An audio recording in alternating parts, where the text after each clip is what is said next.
Hello everyone, welcome back to my channel. कैसे आप सभी? आई होप आप सभी ठीक होंगे। और आज मैं कराने लगी हूँ chapter number 5 money, macroeconomics की बुक का। तो सबसे पहले हम जानेंगे what is money. Money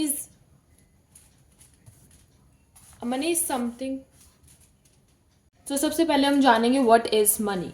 a thing which is commonly accepted as a medium of exchange is called money. कोई भी ऐसी चीज़ जो कॉमनली एक्सेप्ट करी जा सके as a medium of exchange, उसको हम क्या कहते हैं? मनी। जैसे कि यूएसए में एक डॉलर हो गया, इंडिया में रुपी हो गया, तो ये हो गया हमारी मनी। नेक्स्ट हमारा आता है barter system. So it is the system in which goods are exchanged for goods, जिसमें गुड्स के बदले में गुड्स एक्सचेंज करे जाते थे, और इसको सीसी इकोनॉमी के नाम से भी जाना जाता है। और बार्टर सिस्टम के टाइम पे रुपीज़ वगैरह नहीं हुआ करते थे, तो यहाँ पे गुड्स के बदले में गुड्स एक्सचेंज होता था। ठीक है। बार्टर सिस्टम के बहुत सारे ड्रॉबैक्स थे एंड मनी इन्वेंट होने के बहुत सारे एडवांटेजेस थे, जैसे कि मनी को as a common medium of exchange की तरह जो है यूज़ करा जाने लगा। स्टोर ऑफ वैल्यू जो है इजी हो गई, and transfer of value easy हो गई, और बहुत सारे एडवांटेजेस हो गए मनी के इन्वेंशन के साथ। बट बार्टर सिस्टम के बहुत सारे ड्रॉबैक्स भी देखने को मिले, जैसे कि पहला ड्रॉबैक हो जाता है डबल कोइंसिडेंस ऑफ वॉन्ट।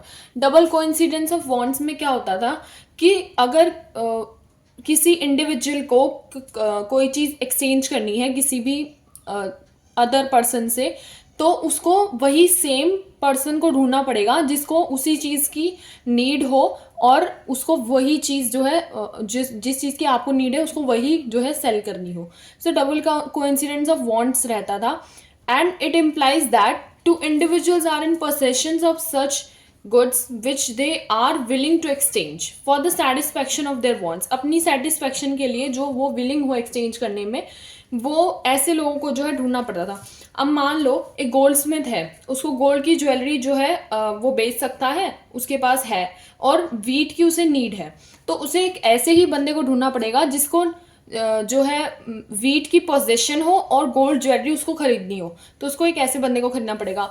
मान लो एक टीचर है, उसको नॉलेज है और उसे रिक्वायरमेंट है राइस की, तो उसको गोल्ड स्मिथ जो है अपनी डीलिंग नहीं कर सकता उसके साथ। लेकिन एक फार्मर है, उसको पोजीशन तो वीट की है, उसको चाहिए वीट, एंड गोल्ड उसके पास वीट है और गोल्ड ज्वेलरी की उसको नीड है, तो वो गोल्ड स्मिथ के साथ एक्सचेंज कर सकता है। तो अगर गोल्ड स्मिथ को फार्मर नहीं मिलेगा तो वो अपनी जो नीड को है वो फुलफिल नहीं कर पाएगा। तो डबल कोइंसिडेंस ऑफ वांट्स जो है बार्टर सिस्टम में सबसे बड़ी प्रॉब्लम हुआ करती थी, एंड बार्टर सिस्टम में बहुत जो है ये दिक्कत जो है लोगों को फेस करनी पड़ती थी। दूसरा आ जाता है हमारा lack of common unit of value. Lack of common unit of value की मतलब कि एवोल्यूशन जब मनी का हुआ, उससे एक कॉमन यूनिट ऑफ वैल्यू आ गई, जिससे अकाउंटिंग सिस्टम वगैरह जो है वो इजी हो गया। पहले अकाउंटिंग सिस्टम वगैरह जो है बहुत डिफ़िकल्ट हुआ करता था कि जब कोई किसी चीज़ की वैल्यू ही नहीं है तो उस चीज़ को किस चीज़ से एक्सचेंज करा जाए। गुड्स को एक्सचेंज करना डिफ़िकल्ट होता था, उनकी कोई कॉमन वैल्यू नहीं हुआ करती थी। नेक्स्ट हमारा आता था difficulty of future payments. Future payments जैसे कि क्रेडिट में जो पेमेंट्स होती हैं, उनमें बहुत डिफ़िकल्टी फेस करी जाती थी कि फ्यूचर पेमेंट्स जो है आसान नहीं हुआ करती थी। अगर आपको आज आपने एक गोल्ड की ज्वेलरी परचेज करी, कल को आपके पास सिर्फ एक हॉर्स है, तो आप हॉर्स के बदले में गोल्ड की ज्वेलरी को थोड़ी रख सकते हो। तो फ्यूचर पेमेंट्स में बहुत ज़्यादा दिक्कत होती थी। मनी के एवोल्यूशन से ये जो प्रॉब्लम है वो ठीक हो गई, एंड इससे फैसिलेट हुआ फ्यूचर पेमेंट्स जो है आसान हो गई। कॉन्ट्रैक्चुअल पेमेंट्स भी जिन्हें कहा जाता है, फ्यूचर पेमेंट्स में बहुत आसानी होगी। क्रेडिट पे लोग जो है अपनी पैसों को रख पाते थे, एंड उनको जो है टाइमली पे कर पाते थे, इंटरेस्ट वगैरह जो भी लगता है उसके साथ। फिर हमारा फोर्थ आ जाता है point, that is difficulty of storage of value and transfer of value. कि बार्टर सिस्टम के टाइम पे सेविंग जो है वो बहुत मतलब मुश्किल टास्क होता था कि पैसे तो उस टाइम पे देखो होते नहीं थे, तो लेकिन बार्टर सिस्टम के टाइम पे जो चीज़ें थी उनको स्टोर करके रखना बहुत मुश्किल होता था काफ़ी। जैसे कि जो चीज़ें होती थी वो पेरिश हो जाती थी, ख़राब हो जाती थी, एंड उनको स्टोर करके रखना लॉन्ग टर्म के लिए बहुत मुश्किल होता था। जैसे कि वीट हो गया, तो वीट तो अब हम 1 साल तक उसको स्टोर कर सकते हैं, अब कई सालों तक उसको स्टोर नहीं कर सकते ना, उसमें कीड़े वगैरह का मतलब ख़राब होने के चांसेस रहते हैं। ये तो हो गई वीट की बात। ऐसे और भी चीज़ें होंगी, फ्रूट्स वगैरह होते हैं, वो 1 हफ्ता या मैक्स टू मैक्स 2 हफ्ते तक चल सकते हैं, उसके बाद तो वो ख़राब होने स्टार्ट हो जाते हैं। तो जो बार्टर सिस्टम की वजह से ये प्रॉब्लम बहुत फेस करनी पड़ती थी कि लोग जो है स्टोर नहीं कर पाते थे चीज़ों को, एंड मनी की टर्म्स में उनको स्टोर करना आसान होता है। तो मनी की एवोल्यूशन से जो स्टोरेज ऑफ वैल्यू है वो बहुत आसान हो गई। लोगों को कैपिटल लॉस से छुटकारा मिल गया कि उनको पहले जो है स्टोरेज की फैसिलिटी होती नहीं थी, उनका कॉस्ट जो है हाई चार्ज होता था, एंड स्टोरेज जो है इतनी आसान भी नहीं होती थी। जो चीज़ें होती थी वो पेरिश आउट हो जाती थी। बट मनी के एवोल्यूशन से जो चीज़ें हैं वो मनी के टर्म्स में जो है स्टोर करी जा सकती हैं, एंड ट्रांसफ़र ऑफ वैल्यू भी आसान हो गया। एक जगह से दूसरी जगह पे ट्रांसफ़र जो है मनी का करा जा सकता है। आजकल तो ई बैंकिंग वगैरह भी चलता है, ऑनलाइन सब पैसा वैसा ट्रांसफ़र हो जाता है, तो ट्रांसफ़र ऑफ वैल्यू भी मनी के वजह से आसान हो गया। पहले बार्टर सिस्टम में जो जैसे कि अगर किसी को पेमेंट करनी है किसी चीज़ के खरीदने की, तो बार्टर सिस्टम में बहुत ह्यूज जो ट्रांसफ़र की कॉस्ट आती थी, ट्रांसपोर्टेशन का जो खर्चा आता था वो बहुत ह्यूज आता था। और अब जो है ई बैंकिंग वगैरह हो गया, फ़ोन से आप डायरेक्ट जो है अपना मनी जो है ट्रांसफ़र कर सकते हो। तो मनी के एवोल्यूशन से ये चीज़ तो बहुत ज़्यादा टैकल हो गई। बार्टर सिस्टम के टाइम पे ये बहुत एक बड़ी प्रॉब्लम थी। तो मनी के एवोल्यूशन में बार्टर सिस्टम की बहुत सारी प्रॉब्लम्स जो हैं वो देखी गई कि इसके ड्रॉबैक्स कौन कौन से बार्टर सिस्टम के। एंड नेक्स्ट हमारा टॉपिक आ जाता है फॉर्म्स ऑफ मनी। सो ये था बार्टर सिस्टम के डिसएडवांटेजेस, एंड नेक्स्ट हमारा टॉपिक आता है forms of money. Forms of money देखो 2 टाइप की है, जिसमें हमारी आ जाती है fiat money and fiduciary money, और सेकेंड हमारी आ जाती है full bodied money and credit money. Okay, so fiat money refers to that money which is issued by the authority of the government. जो गवर्नमेंट अथॉरिटी जो government की है उससे जो इशू करी गई है, जैसे कि कॉइन्स और नोट्स के फॉर्म में हो गया, तो वो हमारी हो जाती है fiat money. And fiat money को याद करने का मैं तरीका बताती हूँ। फिएट में ए आता है तो उससे अथॉरिटी याद कर लो, ठीक है। तो फिएट से अथॉरिटी याद हो जाएगी, ठीक है। तो जो अथॉरिटी के द्वारा गवर्नमेंट के द्वारा जो इशू करी गई है वो वाली मनी फिएट मनी कहलाते हैं, कॉइन्स और नोट्स, ठीक है, उसमें आ जाते हैं।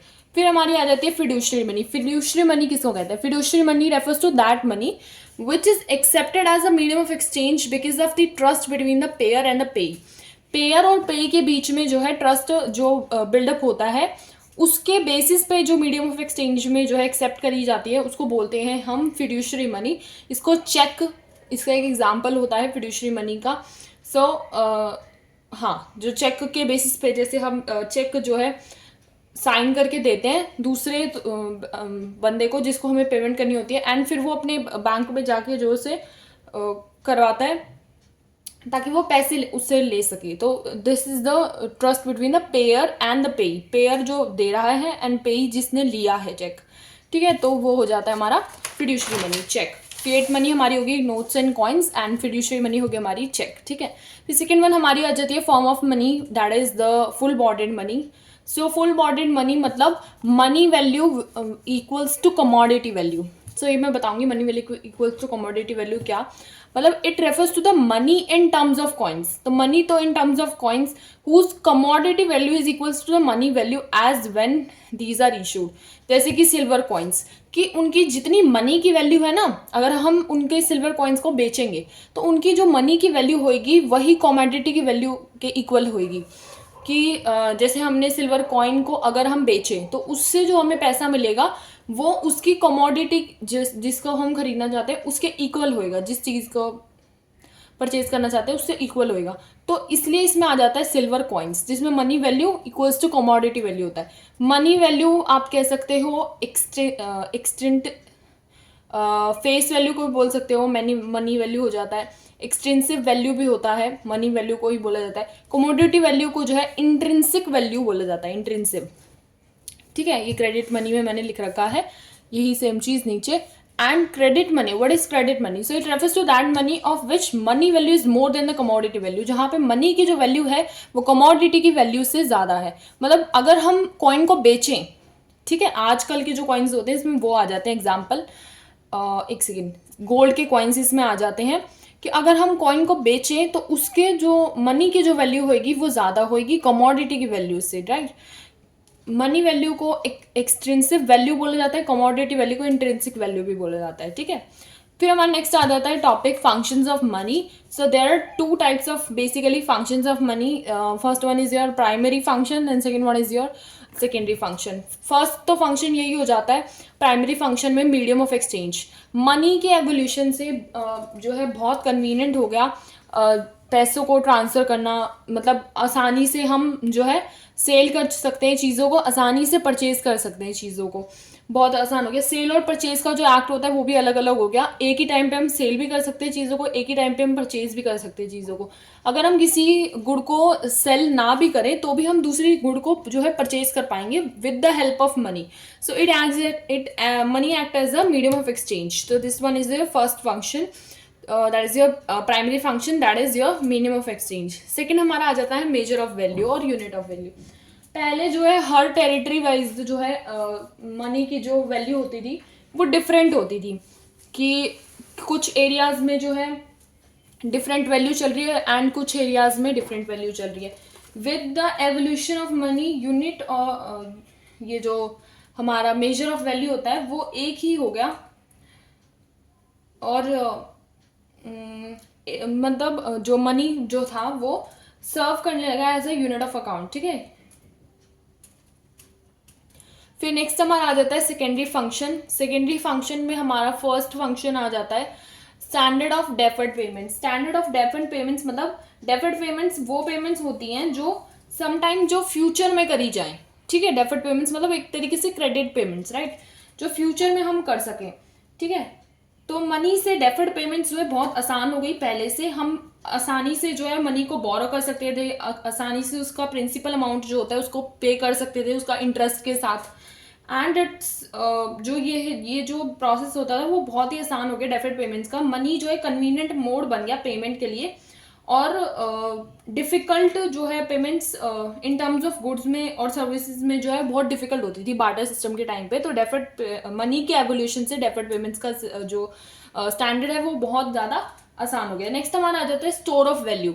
सो स्टोर ऑफ वैल्यू में क्या होता है कि स्टोर ऑफ वैल्यू से स्टोर ऑफ वेल्थ की यहाँ पे बात करी गई है। बेसिकली स्टोरिंग मतलब जो हम अपना जो मनी है उसको हम स्टोर कर सकते हैं आसानी से, अपनी वेल्थ को जो है स्टोर करके रख सकते हैं।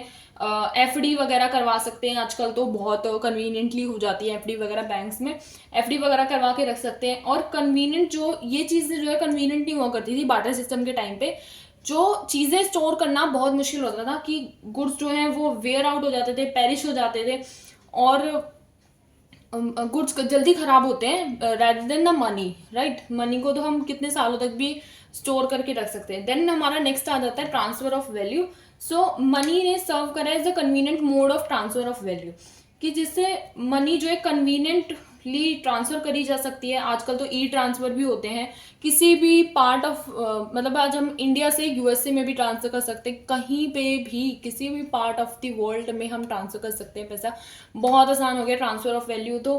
एंड एमएनसीज वगैरह के आने से भी जो है ट्रांसफ़र ऑफ वैल्यू जो है ज़्यादा स्टार्ट हुआ है ग्लोबली वे में अगर मैं बोलूँ तो ट्रांसफ़र ऑफ वैल्यू जो है कन्वीनियंट हो गया with the evolution of money, right. Then next हमारा आ जाता है सप्लाई ऑफ मनी, ठीक है। तो ये टॉपिक इंपॉर्टेंट है, सप्लाई ऑफ मनी। इस टॉपिक में से तो क्वेश्चन आएगा ही आएगा, पेपर में आता ही है। तो ये चैप्टर वैसे तो 6 मार्क्स का मनी एंड बैंकिंग दोनों मिला के आता है पेपर में। एंड तो हाँ, सप्लाई ऑफ मनी में से तो एक बार क्वेश्चन मिलेगा ही मिलेगा, चाहे कुछ भी आए, ठीक है। सप्लाई ऑफ मनी एक स्टॉक कंसेप्ट होता है जो एक अकाउंटिंग ईयर में लिया जाता है। तो it is the stock concept. Supply of money एक स्टॉक कंसेप्ट है, और इसको it refers to the total stock of the money. Total stock जो भी मनी का है पीपल जो लोगों के पास है एक कंट्री के at a point of time, क्योंकि at a point of time होता है इसलिए ये एक स्टॉक कंसेप्ट है। एक पर्टिकुलर टाइम पीरियड की बात करी जाती है इसमें, इसलिए ये स्टॉक कंसेप्ट कहलाया जाता है। लेकिन अगर एक पर्टिकुलर पॉइंट ऑफ टाइम की अगर हम यहाँ पे बात ना करें तो ये फ्लो कंसेप्ट होता है। लेकिन यहाँ पे क्योंकि एक पर्टिकुलर पॉइंट ऑफ टाइम की बात करी गई है तो ये एक स्टॉक कंसेप्ट है, ठीक है। सो ये बेसिकली स्टॉक कंसेप्ट इसलिए कहलाया जाता है, ठीक है। तो टोटल स्टॉक जो भी मनी का लोगों के पास है एक कंट्री में एक पॉइंट ऑफ टाइम में, उसको कहते हैं सप्लाई ऑफ मनी। इसमें जो है सप्लाई ऑफ मनी में जो भी स्टॉक गवर्नमेंट के द्वारा जो है हेल्ड करा गया है वो स्टॉक नहीं आता इसमें। दूसरा हमारा स्टॉक ऑफ मनी जो भी बैंकिंग सिस्टम जो भी हमारी कंट्री की है, जैसे कि सेंट्रल बैंक वगैरह हो गया, कमर्शियल बैंक वगैरह हो गया, ये सारे जो है इनके द्वारा जो पैसा हेल्ड करा गया है गवर्नमेंट के द्वारा, बैंकिंग सिस्टम के द्वारा हमारी कंट्री की, ये पैसा सप्लाई ऑफ मनी में नहीं आता। नॉर्मल इंडिविजुअल्स के द्वारा जो पैसा जो है रखा जाता है अपने पास, वो हमारा आता है सप्लाई ऑफ मनी में। एंड गवर्नमेंट को और बैंकिंग सिस्टम को भी जो है प्रोड्यूसर्स ऑफ मनी भी कहा जाता है, ठीक है। तो इनका अदर नेम होता है। इनको क्यों नहीं इंक्लूड करा जाता? Because they are the suppliers of a country. ये कंट्री को जो है सप्लाई करते हैं मनी की थ्रू द डिमांड डिपॉजिट, ठीक है। तो इसलिए इनको जो है सप्लाई ऑफ मनी में इनका पैसा काउंट नहीं होता। नेक्स्ट हमारा आ जाता है मेजर ऑफ मनी सप्लाई। तो मेजर ऑफ मनी सप्लाई में हमारे 4 आते हैं, M1, M2, M3, M4। लेकिन हमारे सिलेबस में सिर्फ M1 है, M2, M3, M4 नहीं है। That is not in to our syllabus. लेकिन M1 और M2 जो है मैं बता देती हूँ, M1 और M2 जो है एक नैरो कंसेप्ट होता है, ये मोर लिक्विडेट होते हैं। मतलब हम इसको लिक्विडिटी मतलब कि हम इसको चेक में इशू कर सकते हैं, ठीक है, बहुत कन्वीनियंटली। तो M1, M2 को हम चेक में कन्वीनियंटली इशू कर सकते हैं, तो ये मोर लिक्विड होता है, नैरो कंसेप्ट होता है। And M3, M4 less liquid होता है, मतलब इसको हम कम जो है चेक में इशू कर सकते हैं। लेकिन हमारे सिलेबस में क्योंकि सिर्फ M1 है, तो हम सिर्फ M1 मेजर के बारे में पढ़ेंगे, ठीक है। सो M1 मेजर का जो मेन फॉर्मूला होता है that is this, M1 is equals to C plus DD plus OD. So C here refers to currency held by the public. जो करेंसी पब्लिक हेल्ड करती है अपने पास कॉइन्स और पेपर नोट्स के फॉर्म में, वो हमारी आ जाती है सी में। देन हमारा आ जाता है DD, demand deposit of public with the commercial banks. जो भी डिमांड डिपॉजिट होते हैं कमर्शियल बैंक्स के पास पब्लिक के, वो हमारा आ जाता है डी में। और डिमांड डिपॉजिट जो है वो चेकेबल डिपॉजिट होते हैं, ये कभी भी विड्रॉ करे जा सकते हैं, ट्रांसफर करे जा सकते हैं जब भी इनकी डिमांड हो, ठीक है। तो डिमांड डिपॉजिट तो वो हो गए। लास्ट वन हमारा हो जाता है OD. OD here refers to other deposit, ठीक है। अदर डिपॉजिट में हमारा जो है 3 आ जाते हैं।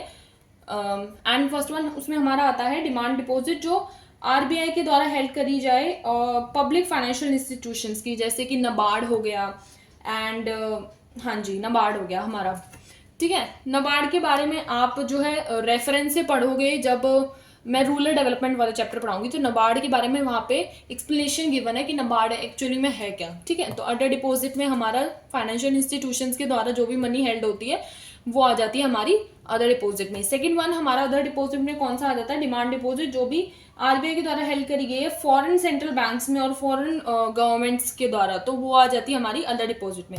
थर्ड वन हमारे आ जाते हैं डिमांड डिपॉजिट जो भी इंटरनेशनल फाइनेंशियल इंस्टीट्यूशंस के द्वारा हेल्ड करी गई है, like the IMF and the world bank, ठीक है। तो ये हमारी आ जाती है अदर बैंक में। लास्ट वन हमारा जो इसका टॉपिक आ जाता है वो है हमारा term deposit and demand deposit, ठीक है। तो term deposit and demand deposit का डायरेक्ट जो है BOD मतलब ये डिफरेंस जो यहाँ पे लिखा गया है, एंड इफ़ इसका जो है मीनिंग पूछा जाए तो वो भी इसमें ही आप इंक्लूड करके बना के लिख सकते हो, ठीक है।